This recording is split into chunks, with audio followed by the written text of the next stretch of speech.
Collection caper, new vehicle.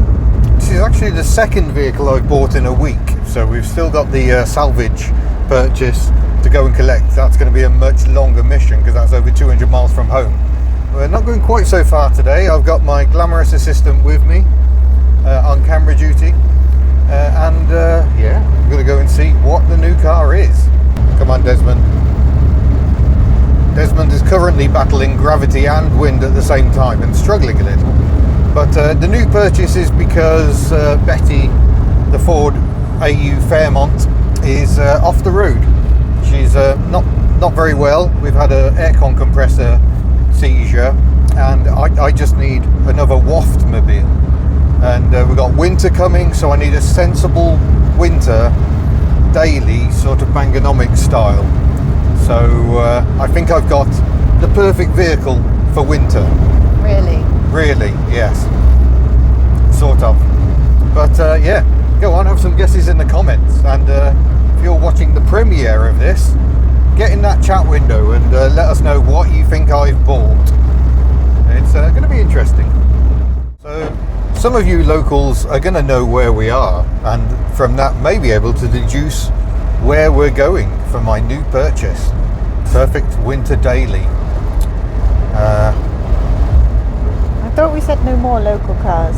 Sorry? I thought we said no more local cars. Well, yeah, local purchases haven't gone brilliantly.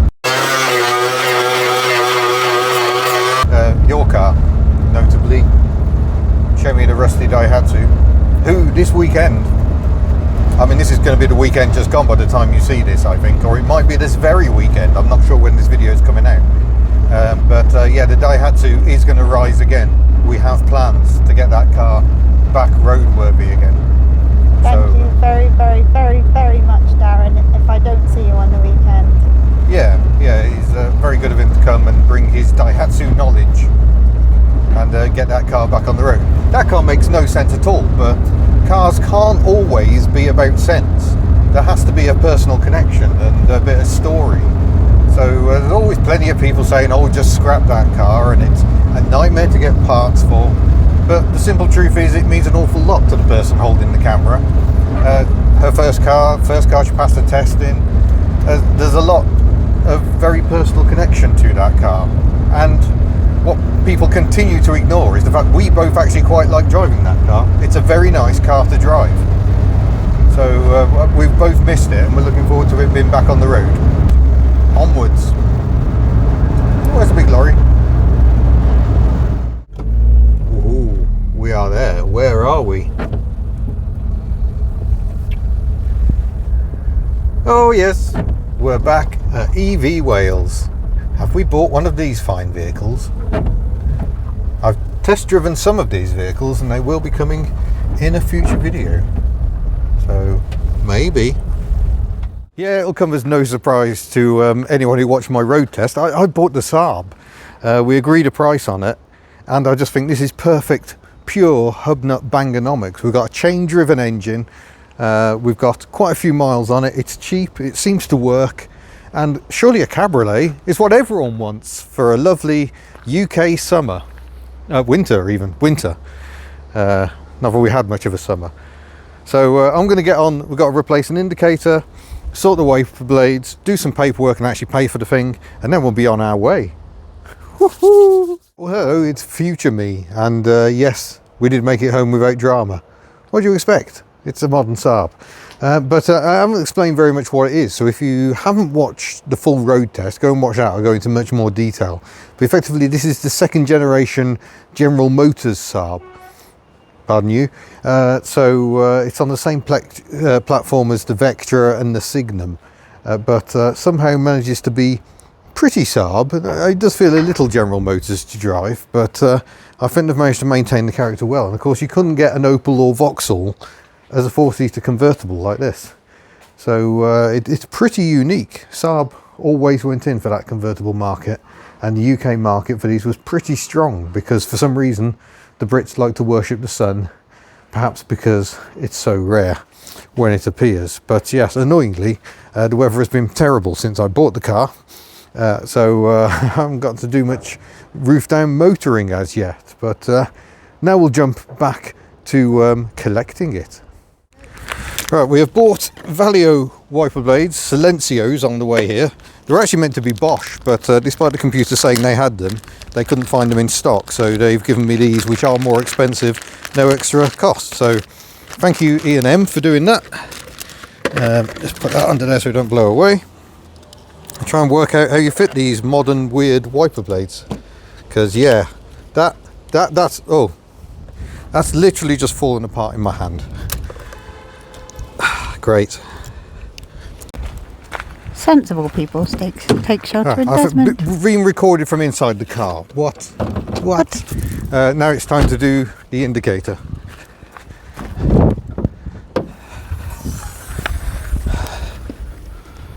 Oh heck.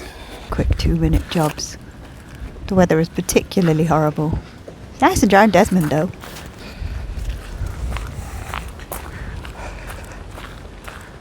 I got that out. Did I mention it's absolutely freezing cold today? Oh, brr. Lovely and warm, Desmond. Yeah, Desmond has a good heater. What? How do you open this packet? What packet? This packet? What? Oh, there we go. Get a bulb out. Oh, cold. Oh, which one's the new bulb? Hopefully that one. Right, let's go and see if that worked.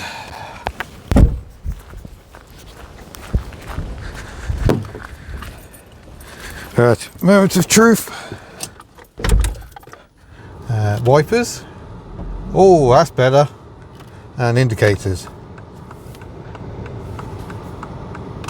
Good times. So there we go. Indicators work, wipers work. Now I've got to go and do the paperwork. Are you just staying in there? Oh, we're just waiting to fill up with fuel. That's an interesting new message. No idea what that means, but it still seems to work. Let's find out how much it costs to fill up. And the other downside, this costs just as much to tax as the Rodius, £430 a year. Yikes, I was hoping it would be a little less than that, but there we are. I was wearing my seatbelt. I had to get out and check which side the fuel filler is, so now I'm just waiting to get on the pump along with this Nissan Terrano 2. Oi, £73.50 to put 57 litres in. That is some amount of petrol. Blimey. Yeah, I've got lights on.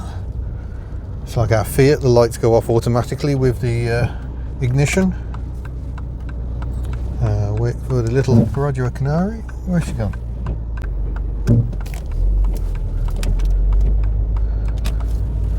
Right, away we go. A lovely drive in my new Saab Cabriolet. I was hoping to have a bit of roof back fun, but apparently not. No. So there we are. But yeah, hopefully this will be my superb winter beater. I'm going to put the aircon on and see if it actually works, because we need some demisting power. So it wasn't really a planned purchase, but with the demise of Betty and me deciding to take her off the road for the winter, I think a sensible choice. And maybe in this video I can actually record the lights, which I entirely forgot to do in the road test. So we'll get on home. But yeah, certainly the waft is appreciated. I was trying to find adjustment for the steering column because it seems a bit high for me, but I can't actually find any. But I don't think I've got manuals or anything with it. I'll have a quick look. Oh no, I have. So we can have some fun going through that together perhaps. Put the heated rear window on. Oh yeah, this is what I want. The waft. Yeah, I don't think the aircon's doing anything. I have to have more fan. Well, it's already going well. Just locked the car, went to buy some lunch, and got back in the car, and the driver's door won't unlock. So that's great. Maybe that's why the oh, hold on, I can't lower my window. Sorry, we're just discussing where we're going to get bread, because apparently we're not getting bread here today. Yeah, don't know what's going on really. The warning about security seems to have gone away, but nonetheless that door didn't work. But oh well, onwards. Put it in drive does help. There we go. No, I'm not going to get around that. I'm going to go down the far end. Yeah, we've just gone to the little farm shop here in Sarnai because yes, it's very expensive but very, very fine foods, and I think my little assistant deserves a treat. Coming out on her day off to collect another rubbish old car. The computer reckons so far 31.8 mpg. If it stays above 30, I'll be very happy. It just gathers pace very relaxingly in a way none of my other vehicles do. It is the Betty Waft I'm looking to emulate, and so far it seems to be doing a pretty decent job. We'll have a look around it. We've got a book pack in the glove box. We'll have a nose through that and the history and everything when we get it home. Well, made it up to the unit. Seems to be even colder. Still raining, so I thought we'd come inside in my new Cabriolet winter car. Very sensible.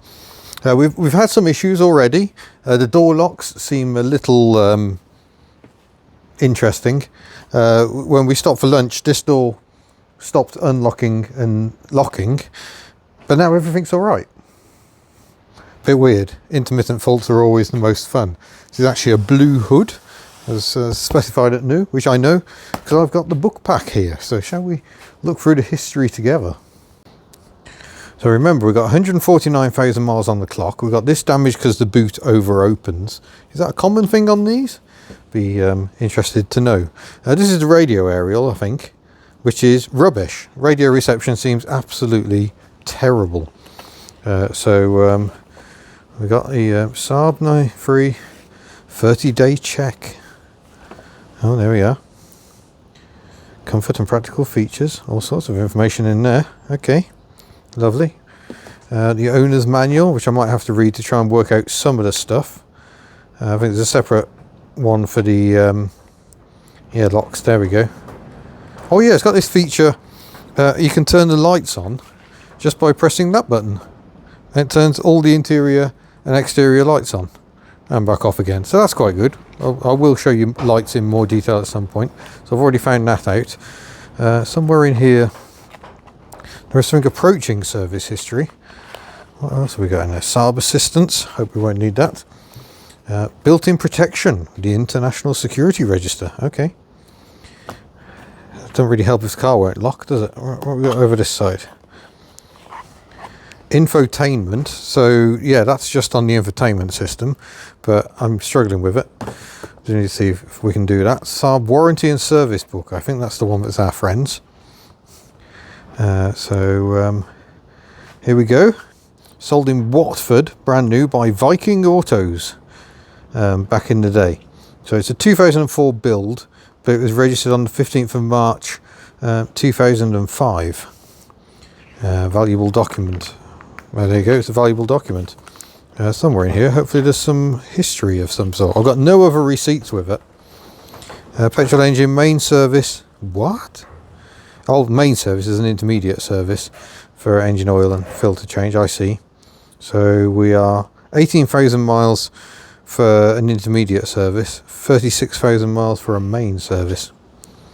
And, oh yeah, it had one anti-corrosion inspection. It was still good in 2007, so that's good. That was at 18,000 miles. Hasn't been in for paint and body repair. And oh, here we go. This is looking a bit like history, isn't it? There we go. So further serviced at 8 miles back in March 2005 by Mark something. And there we go. And then again, 18,000 miles. And how long did it take to do that? 2 years, pretty much. And then it had 30,000 miles of service, 2008. Oh, this looks a bit empty. Plenty of blank pages. 2009 had brake pads fitted, and full service and pollen filter and MOT test in 2011 at 47,000 miles. And then it had another one. Oh, it had come to Wales by then, Harford West in 2018, 92,000 miles, and we're now 149,000. I've got no other history with the car, but the engine is timing chain, so at least that's one less thing to worry about. But there you go, there's my history. If we go back in the car, probably open the roof, it would make life a lot easier in terms of actually being able to see in here. Where's my thing? There's my thing. Oh yeah. So yeah, substantial glove box really. That is huge. Obviously reduces a bit less when you close it. But yeah, we've got the night panel button. So night panel button dims everything else. So you can turn your rev counter off and it just illuminates the speedo. So there we go. Theft protection failure, it's saying it again. I don't know why. Turn the heater off, we don't need that just now.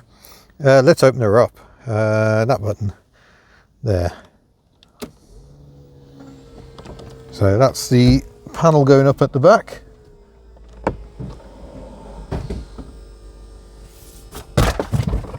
What was that? Oh, my books fell off. I left my books on the boot.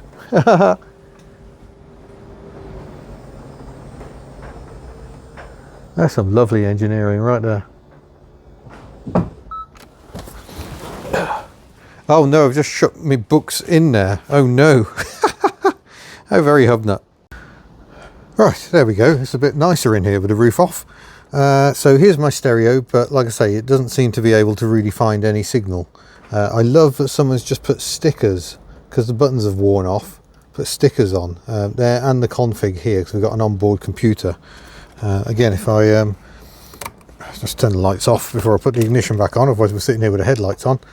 If I turn this on, we can go into here and do all sorts of things. We can change the speed,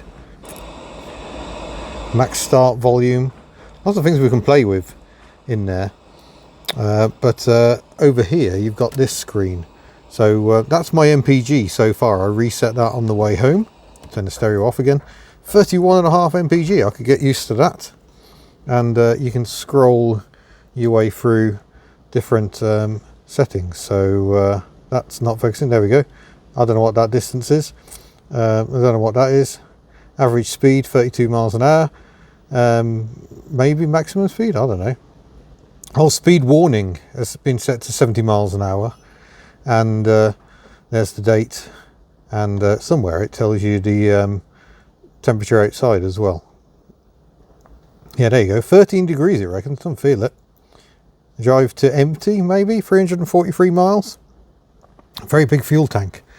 But yeah, you'll note we've got this theft error. I would love to know more about that. So if you know, then let me know. Because theft protection failure, contact service, I don't know what it means. But yeah, it's all a bit worn out and tired in here. But nonetheless seems to work. And I love, we've got this here to tell you to put your foot on the brake. So that knows if your foot's on the brake, it won't release the transmission unless you have released it. The handbrake, as I showed in the video before, which obviously I'm not using. But yeah, seems all right. The stalks seem to have a nice feel. The wipers work well. Now we've actually got decent blades on. It all seems quite good. Like I said, the only problem is the locking. So let's get out.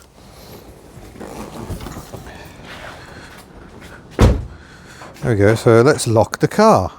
Press the lock. So now it's behaving absolutely as it should.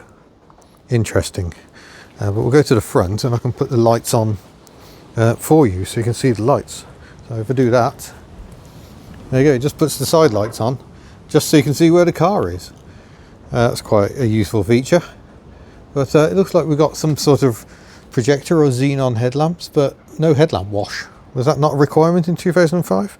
I don't know. We've caught a leaf, we'll remove that. But yeah, there we go. We shall see how the Saab progresses. Is it going to be the ideal winter beater? Not on a day like today, it isn't. Yeah, let's see what we can do. But I think I like it. But yeah, I don't want to get drawn into trying to tidy it up, because this is just meant to be, this is meant to be pure Bangonomics. So let's see if I can actually make it pure Bangonomics. That is why I've bought my Saab 9.3 1.8. Oh, here's another fun fact for you. When you press the front button, when the roof's down, it lowers both windows for maximum enjoy the fresh air. That's pretty cool. Oh, I should have read this a bit more closely. I thought these were speakers. No, it's got a rollover pop-up bar. Wow. I did not know that was a thing. Is there any way of testing it, making it appear? Like on a Merc SL, you can press a button and the roll bar will come up. Interesting. So not speakers, it's a pop-up bar. Right, folded the roof again because I want to have some better light for filming the interior. So we got the radio, but the radio doesn't seem to work. There's a very stubby aerial on the back. It just doesn't seem to pick up any radio stations, which is quite rubbish. So what if we try playing some music? Let's get Coldplay's Rush of Blood to the Head. I haven't listened to this album for years. I used to absolutely love it. So put the Coldplay in. And sure enough, it's rejected Coldplay. Unfortunately, it isn't a Coldplay issue. It is a problem for other CDs as well. So the CD player won't take CDs. The radio won't play radio. What a load of rubbish. And this is Bang-O-Nomics, so I can't just fit a new stereo. That doesn't fit Bang-O-Nomics. And it looks like the locking is going to continue to be an issue as well. So there's the lock knob. If we press the lock button, oh, this time it has worked. Sod's law. Unlock, doesn't lift the button. Passenger side has lifted. So something is not right here. Maybe the actuator needs replacing. Lock, manually, unlock.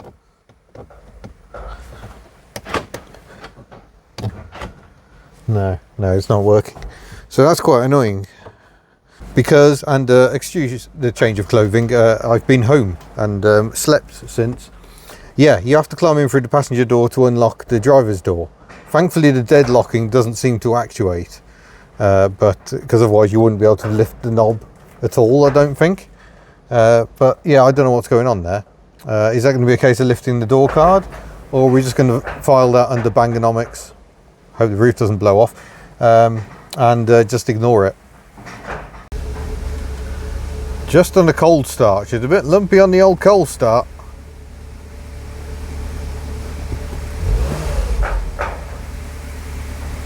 There we go, cold revs fix everything.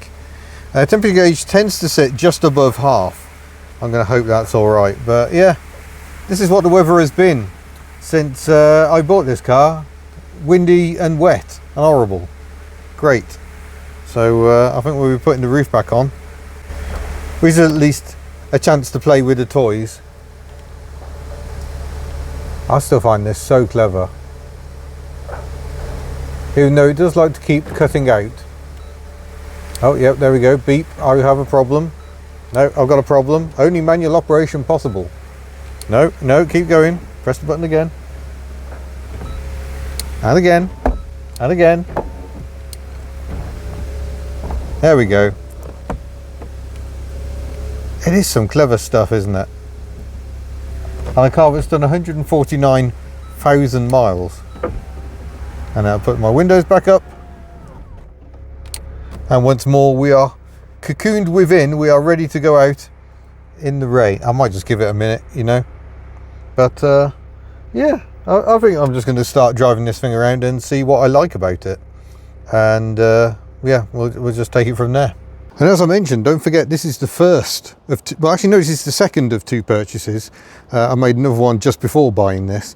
So that will be coming up on the channel soon, plus some incredible road tests, some absolute variety, electric cars and weird 1950s pickups and everything in between. So huge thanks for watching. Don't forget you can head to the store and buy lovely Hub Nut merchandise. Sadly not these hats, these are from the old store. Clever me, should be wearing the new stuff. I'll see you in a future video. Farewell. It looks like it's got waterlogged.